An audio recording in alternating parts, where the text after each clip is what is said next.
Nosotros tenemos que tener eso muy en cuenta.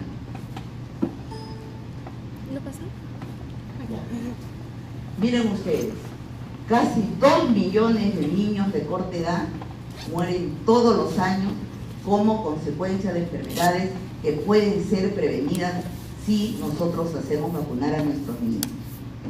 De ahí la importancia que cobra este hecho y de exigir prácticamente que los padres lleven a sus niños al vacunatorio, ¿no? Como ya les adelanté, la mayoría de las muertes, la mitad en algún momento, eran ocasionadas por tos ferinas cuando no existían las vacunas, ¿no? Una tercera parte, los casos de polio, que gracias a Dios ya eso prácticamente está casi erradicado, aunque por ahí a veces surge algún virus que no está controlado, pero que a veces el Ministerio de Salud o las autoridades consideran que no se debe conocer para que no cunde el pánico.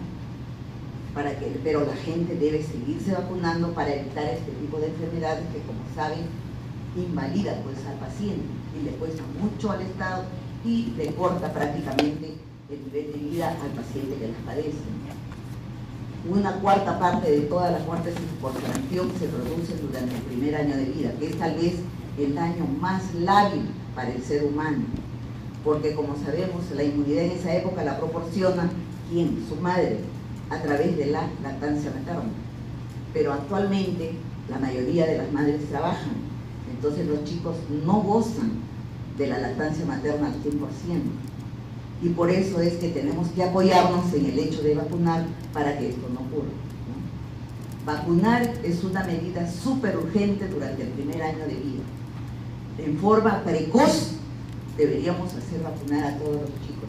Por eso el calendario prácticamente se aboca en el primer año de vida o en general en el menor de 5 años, que es la parte que a nosotros nos interesa, ¿no? Ahora, a veces hay mucha reserva, mucho recelo en que cuando el niño tiene alguna enfermedad leve, un pequeño cuadro catarral, y si las vacunadoras no están conscientes de lo que deben hacer y no conocen al 100% todo lo que atañe a la vacunación, a veces no quieren vacunar al paciente, o tienen una pequeña lesión dérmica, tampoco lo quieren vacunar. Ello no invalida el hecho de vacunar.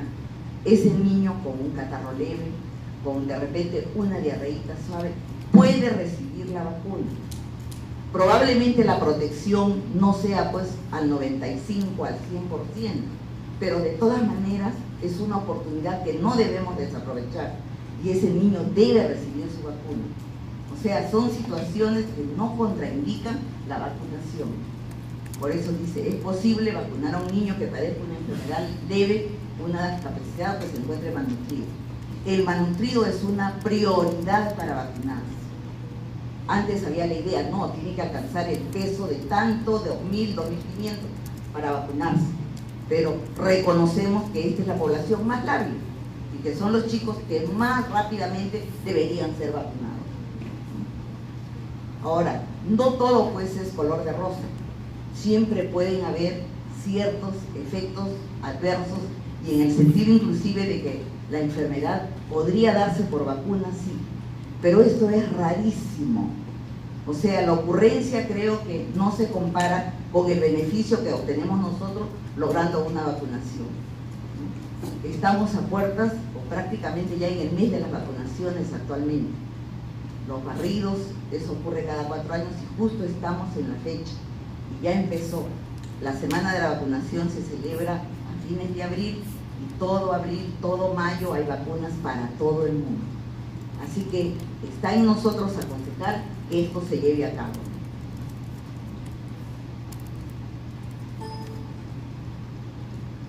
Coberturas vacunales. Les traigo acá las coberturas vacunales un poquito retrasadas porque siempre en nuestro medio, a veces es la que más me interesa que ustedes la conozcan, siempre las estadísticas están atrasadas. Y desgraciadamente la realidad es que a veces no son las reales. Nosotros mismos tenemos la culpa porque de nuestra información es que va a salir la estadística nacional.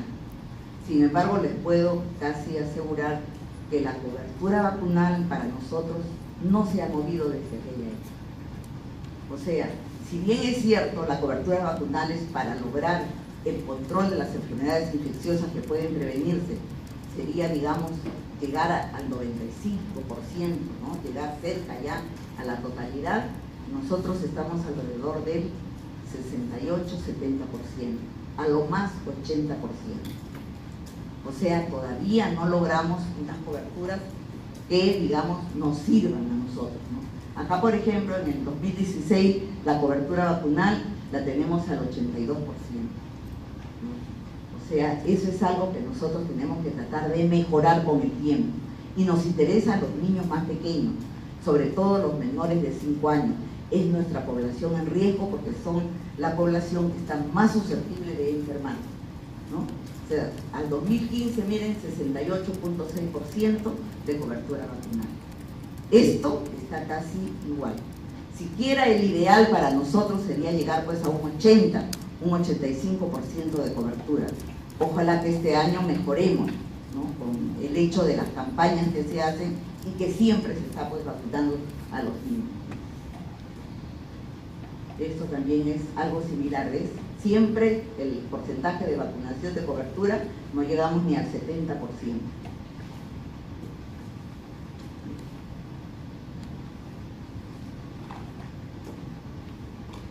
¿Cómo definimos nosotros el hecho de vacunar? Cuando nosotros vacunamos a un niño, ¿qué cosa estamos promoviendo? Estamos promoviendo la formación de anticuerpos que vienen de nuestro propio cuerpo.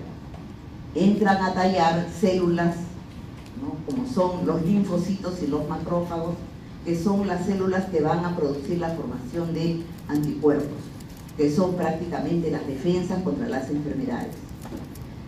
Las defensas estas pueden ser de tipo celular o de tipo humoral o las dos a la vez. Y los linfocitos y los macrófagos son las células estrellas que van a ser las productoras de las inmunoglobulinas, ¿no? La A, la D, la E, la M y la G. Ya nosotros, cuando aplicamos el producto inmunobiológico, la vacuna, estamos poniendo en juego estas células para que empiece la producción de los anticuerpos. Pero todo esto va a estar en relación a las características que tenga el sujeto vacunado. Porque no es lo mismo vacunar a un niño malnutrido que a un niño que está en perfectas condiciones. La respuesta va a ser diferente, pero siempre va a haber una respuesta positiva. Por eso, vuelvo a insistir, los malnutridos son prioridad de que deban vacunarse.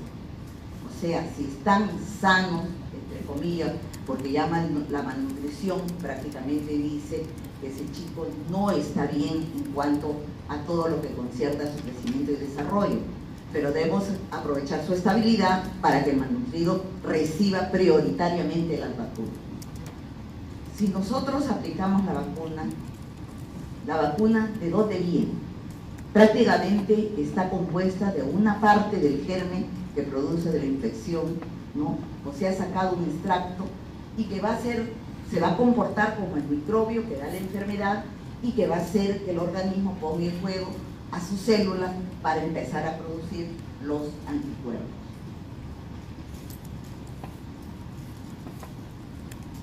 ¿Qué pasa con el feto?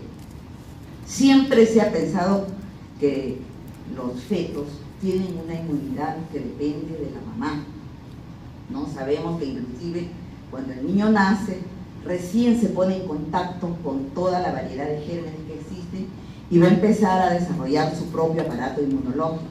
Mientras está en el vientre materno, ¿no? La madre es la que lo protege. Sin embargo, se ha encontrado que ya desde semanas fetales, o sea, cuando el niño está en formación, ya empiezan a producirse inmunoglobulinas en este feto.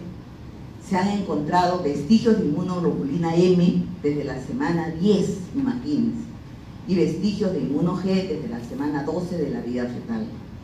O sea que ya el feto empieza a producir sus propios anticuerpos, ¿no? Sin embargo, es incapaz de producir inmunoglobulinas de tipo A, de tipo D y de tipo E, ¿no? Ahora, toda la inmunidad humoral sí depende de la madre, por lo menos los primeros 6 meses de vida, ¿no? Por eso es importantísimo que el niño siga recibiendo lactancia materna durante todo el primer año de vida. Ahora, sabemos nosotros que el recién nacido, recién cuando empieza a ponerse en contacto con el ambiente y con las personas que puedan tener las infecciones que pueden ser prevenidas por vacuna, empiezan pues a producir sus propios anticuerpos. Porque, por ejemplo, se aplica BCG al niño cuando nace y nosotros quisiéramos que tanto BCG como la de la hepatitis B sean dentro de las primeras 24 horas de nacido. Porque se habla sobre todo de BCG, que es inductor de inmunidad. O sea, deberíamos ponerla en las primeras 24 horas de nacido. Sin embargo, a veces por falla en vacunas o porque las madres a veces no quieren algunas vacunarlos, es que no se cumple este hecho. Ahora, la inmunidad celular es apta a desarrollarse en el recién nacido y por eso, insisto, se aplica BCG desde que el niño nace. Esta es la clave de cómo funcionan las vacunas, cómo se forman los anticuerpos, cómo se desarrolla la inmunidad cuando uno recibe una vacuna. Miren ustedes, nosotros acá estamos considerando el tiempo en días y la respuesta de las curvas es prácticamente lo que nosotros vamos a ver como la formación de anticuerpos. Consideremos que cuando se pone la primera inyección es la primera dosis de alguna vacuna. ¿Qué cosa pasa? Miren ustedes, pasan una semana, 2 semanas y apenas empieza una pequeña elevación de anticuerpos, o sea, en el organismo se genera una respuesta que nosotros la llamamos una respuesta primaria, que va a tener 3 componentes. Un periodo de latencia que va desde la aplicación de la primera inyección hasta que empiezan a aparecer los primeros anticuerpos. Los primeros en aparecer son los de tipo inmunoglobulina M, luego viene la G y las otras restantes, pero para el hecho del esquema hemos utilizado solo estas 2. ¿Qué cosa pasa? Miren, la producción de anticuerpos es mínima. La elevación de la inmunoglobulina M y de la G es apenas, digamos, una curva pequeña. Y también la caída de los anticuerpos formados va a ser rápidamente. O sea, no puede durar hasta de repente un mes, mes y medio, pero después ustedes ven, la cosa cae. Pero ¿qué pasa con esa aplicación de la primera vacuna? Las células que están ya para recibir, digamos, la información, que son los linfocitos y los macrófagos, sobre todo los linfocitos T, y gracias a la propiedad de la memoria inmunológica, o sea, cuando viene la aplicación de la segunda dosis de vacuna, mire lo que ocurre. La aparición de los anticuerpos es en forma exponencial. En esto se basa el hecho de vacunar. De repente la primera vacuna no logro una buena inmunidad, pero si ya repito la vacuna por segunda o por tercera vez, de acuerdo a las características de la infección a la que me estoy protegiendo, yo voy a tener este resultado. En esto se funda el hecho de la vacunación. Si ustedes recuerdan esto les va a explicar cómo es que funciona la inmunidad, ¿no? O sea, la respuesta primaria prácticamente es la que inicia todo el desencadenamiento de la formación de anticuerpos en nuestro organismo, ¿no? Entonces, nosotros conocemos a esta primera inyección, a la primera puesta, como una respuesta primaria. Sin embargo, cuando hay la respuesta secundaria, cuando se aplica la segunda vacuna, ya la cosa es diferente. Este es el fundamento de cómo funcionan las vacunas, cómo se generan las vacunas. ¿Habrá una vacuna ideal? Hasta ahora creo que no existe, no la tenemos, porque la ideal sería que sea todo por vía oral, sin causarle trauma al paciente. Pero sabemos que la mayoría de las vacunas se aplican por vía parenteral, ¿no? Todavía eso le corresponderá a ustedes en algún momento llegar a ese descubrimiento, ¿no? En el futuro. Porque a veces las madres mismas, por evitar llanto de los niños, ¿no? Y por a veces la falta de cultura o la falta de conocimiento, a veces evitan vacunar a sus niños, sobre todo en lugares alejados, ¿no? O basta también que aparezca algún efecto adverso que puede verlo, y a veces eso es un impedimento para que el resto de personas no quieran vacunar a sus niños. Y ustedes saben que a veces hay efectos adversos que felizmente son raros, pero que pueden darse. Si ocurre uno de estos, es un impedimento real para que en una comunidad el resto ya no se quiera vacunar. Sin embargo, en algún momento llegaremos a tener una vacuna ideal. ¿Cuáles son las características de una vacuna ideal? Que la respuesta inmunológica que se despierte sea casi similar a la de la infección natural. O sea, que nos dé una respuesta inmunológica conforme ocurre si es que nos enfermamos, ¿no? Que sea efectiva, o sea, lograr un mayor al 90% de protección, que tenga mínimos efectos secundarios y completamente segura. Sabemos que todas las vacunas tienen algunos efectos adversos, por supuesto controlables, los vamos a ver más adelante. Que la inmunidad que se produzca sea persistente y a largo plazo, dosis única y compatible con otras vacunas. Todavía estamos muy lejos de lograr esto, ¿no? La administración no invasiva, que sea vía oral preferentemente, que sea en los primeros meses de vida. Lo ideal es que el chico reciba por lo menos todas las vacunas del primer año de vida, ¿no? Estable a temperatura ambiente y que sea de fácil producción y económicamente asequible. Algunos padres tienen digamos, la posibilidad de, cuando no hay vacunas a nivel MINSA o de salud, los llevan a sitios particulares. Pero las vacunas de MINSA, las vacunas de salud, todas son de la misma calidad. O sea, es la misma vacuna la que se aplica en cualquier sitio, ¿no? Sitio privado o sitio de institución nacional, a nivel nacional o paraestatal como es en salud, es lo mismo. Las vacunas inclusive dirían que la conservación es mucho mejor todavía en las instituciones del Estado y donde se vacuna pues a cantidad de niños. Porque las vacunas vienen a veces no por unidades, sino por 25, por 50 vacunas, y todas se consumen prácticamente el mismo día. Y nosotros sabemos, para conseguir un buen efecto vacunal, tenemos que garantizar también, digamos, que la vacuna esté pues bien conservada. ¿Qué factores intervienen en la respuesta inmunológica a las vacunas? Como ya sabemos, el niño que recibe lactancia materna va a recibir anticuerpos por vía de la lactancia materna, y que a veces estos solían ser en algún momento, antiguamente, impedimento para que desarrolle su propia inmunidad o fabrique menor calidad o cantidad de anticuerpos. Sin embargo, el tiempo ha demostrado que esto no es impedimento. Ya ustedes no van a escuchar de que se le diga en un vacunatorio: señora, hoy día mejor que varias horas no le dé lactancia materna. Antes, en mi época, sí se hacía, pero ya está demostrado que esto no impide la producción de los anticuerpos. El niño puede seguir recibiendo su lactancia materna en forma normal. Otro factor del que depende la respuesta es la naturaleza y la dosis del antígeno administrado. Vamos a tener vacunas de diferentes tipos, ¿no? Vacunas, virus o gérmenes vivos, otros atenuados, otros muertos, otros preparados bioquímicamente, y de acuerdo a ello también va a ser la respuesta que obtengamos. Cómo se administra la vacuna, la utilización o no de un coadyuvante. Generalmente la mayoría de las vacunas se preparan en aluminio, ¿no? Y hubo en algún momento también de que el aluminio podía ser inclusive inductor de inmunidad. Esto no es cierto. El aluminio puede ayudar a la respuesta, pero por sí solo no tiene respuesta inmunogénica.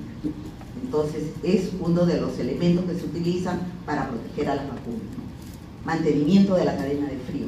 Esto sí es clave, porque de nada nos sirve aplicar una vacuna que no esté bien conservada, desde que su fabricación en el laboratorio hasta su administración al usuario. Tenemos que garantizar la cadena de frío. Si no tenemos, digamos, cultura en cuanto a la vacunación y a todo lo que concierne al aspecto del vacunatorio, en realidad estamos perdidos. Porque si no hay una buena cadena de frío, en realidad de nada sirve que se le aplique una vacuna a un niño, una vacuna que no va a lograr el efecto que yo quiero, si no se conservó bien. En la época de los apagones se tenía que descartar todas las vacunas que estuvieran, digamos, en conservación, porque a veces no había pues quien protegiera estas vacunas y se tenía que perder una gran cantidad de dinero. Pero bueno, eso era en virtud de que si ya la cadena de frío falla, esa vacuna ya no es efectiva, ¿no? También va a depender de otros factores que están ligados al huésped, del estado constitucional, de la nutrición que tenga el paciente que va a responder a la vacuna. Intervalos de vacunas. Esto es algo también que siempre se ha discutido, ¿no? ¿Qué tiempo es el que es necesario para que haya una respuesta vacunal? De acuerdo a la calidad de los gérmenes, van a haber enfermedades que solo requieren de una sola dosis de vacuna. La mayoría requieren de 2 o 3 y algunas inclusive un refuerzo. O sea, aplicar un recuerdo para que mis células productoras de anticuerpos empiecen o sigan produciendo la defensa contra la enfermedad para la que me estoy vacunando. No hay problema si nosotros no respetamos, entre comillas, el calendario de vacunación de acuerdo a la norma. O sea, los intervalos prolongados entre vacuna y vacuna no tienen nada que ver con la producción de los anticuerpos o la calidad de los anticuerpos. No van a disminuir la protección.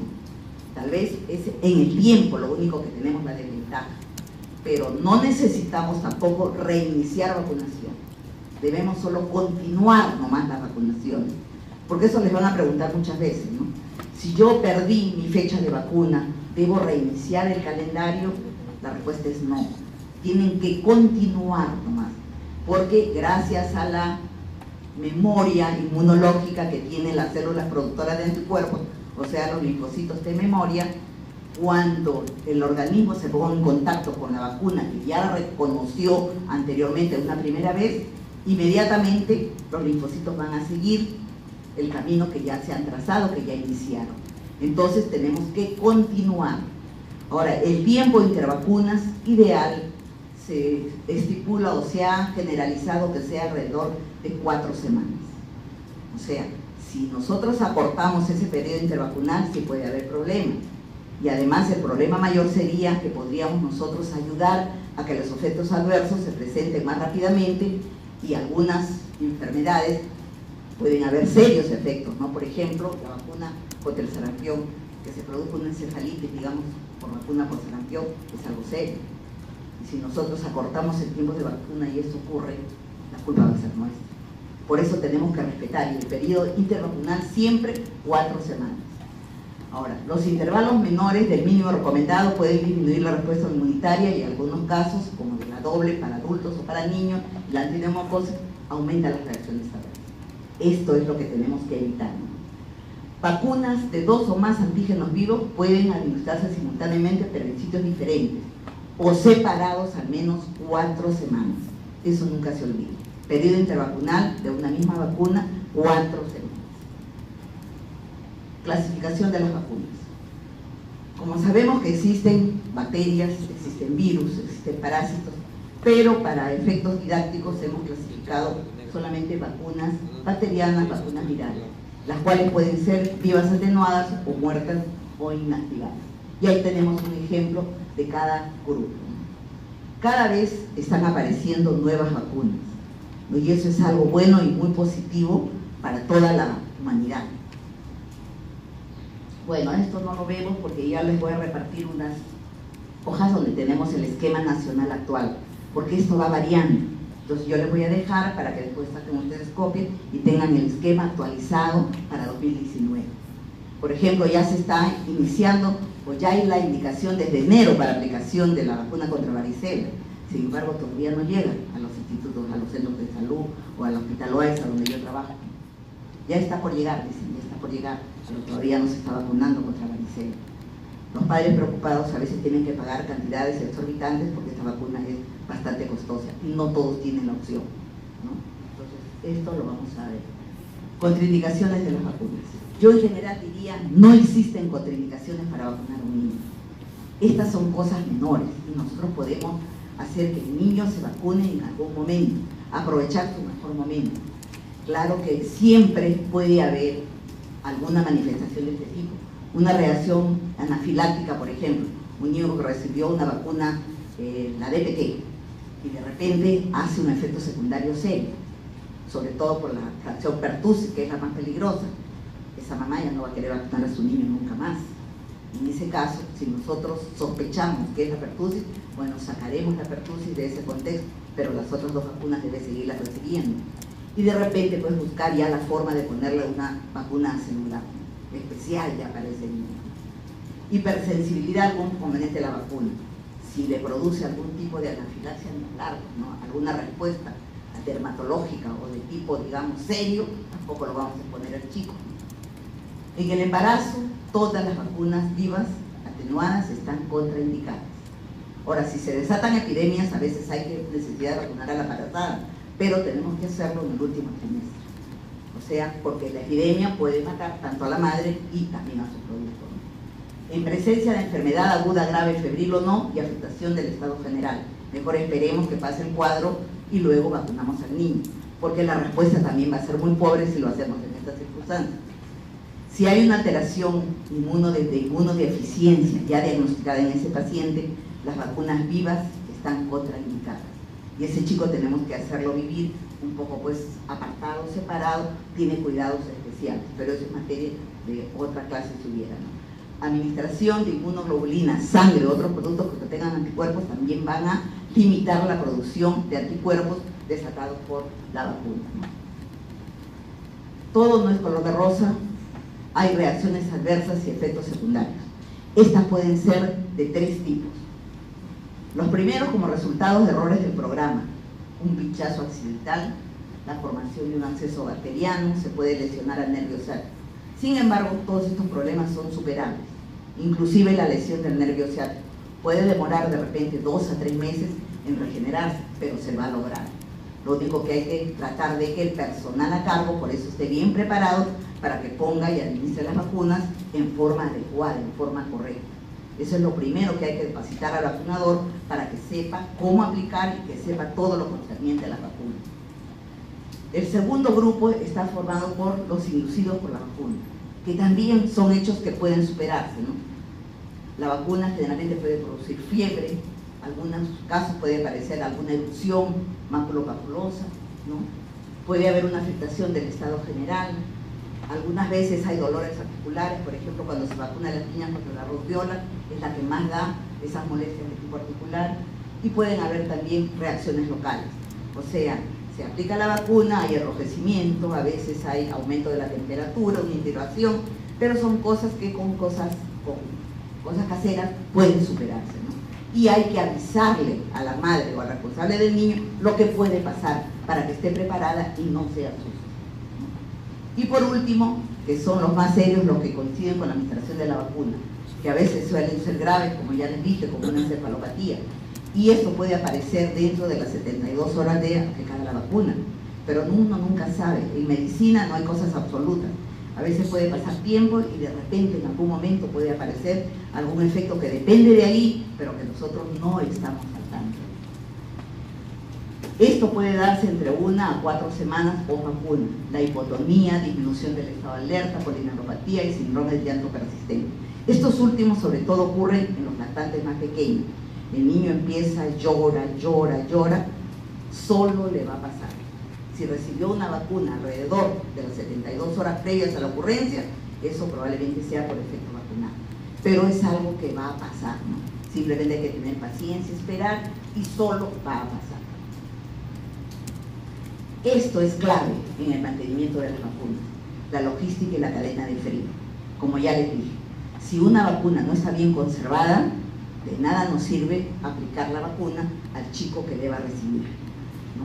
La cadena de frío es clave, o sea, eso es el sistema que permite que todas las vacunas estén conservadas a la temperatura adecuada. ¿Cuál es la temperatura adecuada para conservar bien las vacunas y puedan ser efectivas en el niño que las reciba o el adulto que las reciba? La temperatura que va entre +2 y +8 grados. Esa es la temperatura ideal.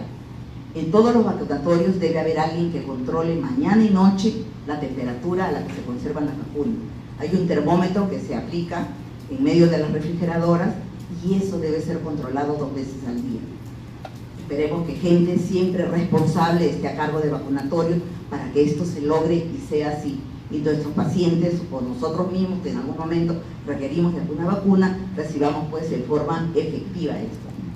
Niveles de cadena de frío. Tenemos 3 niveles, central, regional y local.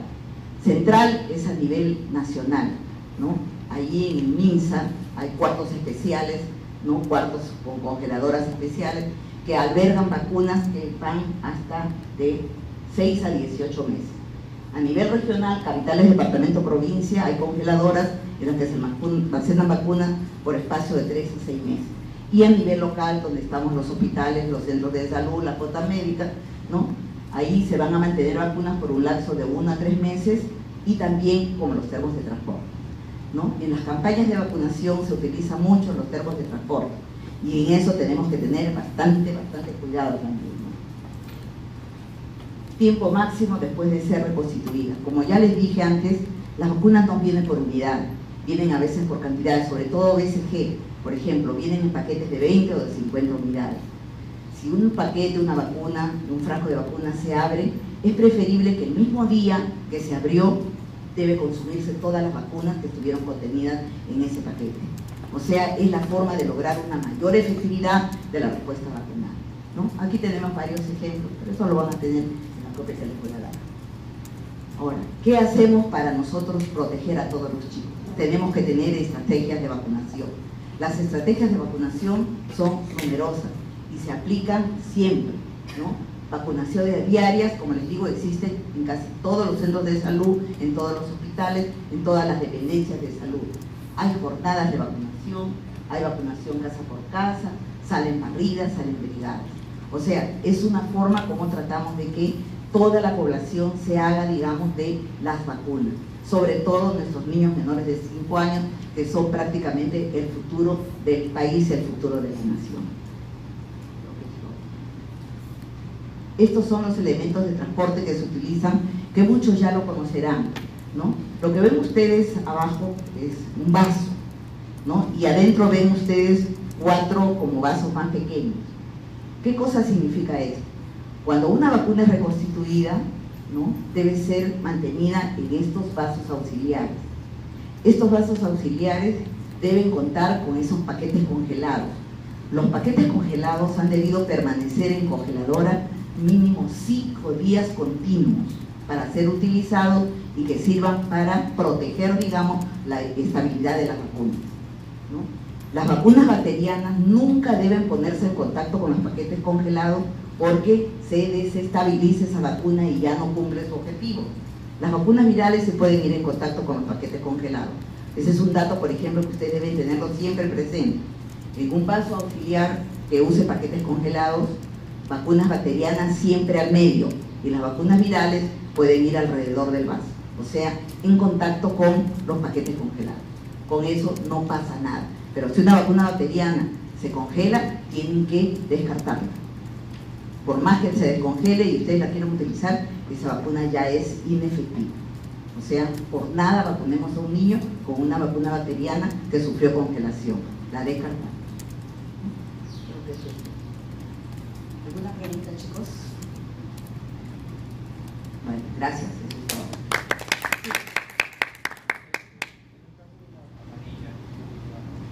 Sí. Ya. La vacuna amarilla, la vacuna contra la fiebre amarilla, en realidad nosotros la podemos poner cada 10 años. O sea, esta escapa un poco del convencionalismo de las vacunas.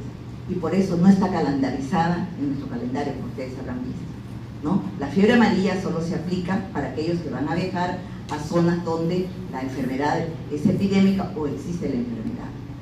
Pero se dice también que esto, y se está cuestionando ya a nivel no solo nacional, sino a nivel mundial, ¿no?, que cada 10 o 15 años creo que todos deberíamos repetir, inclusive todas las vacunas. Yo creo que esto está en relación más bien a la inmunidad de cada ser humano. Y como cada vez la inmunidad está siendo más comprometida por nuevas enfermedades, por el mismo terreno que tenemos nosotros actualmente, yo creo que y los gérmenes cada vez se están haciendo más poderosos, más fuertes. Pero la vacuna amarilla se recomienda solamente en realidad pues una vez. Sin embargo, si tú tienes necesidad de viajar, yo creo que cada 10 o 15 años es bueno medirse el nivel de anticuerpos y luego ya proceder o no a recibir la vacuna. ¿Alguna otra pregunta? Sí. Sigue. De la misma vacuna. Claro, no hay problema. De la misma vacuna es, digamos, la respuesta. Porque el linfocito lo va a reconocer diferente. Gracias.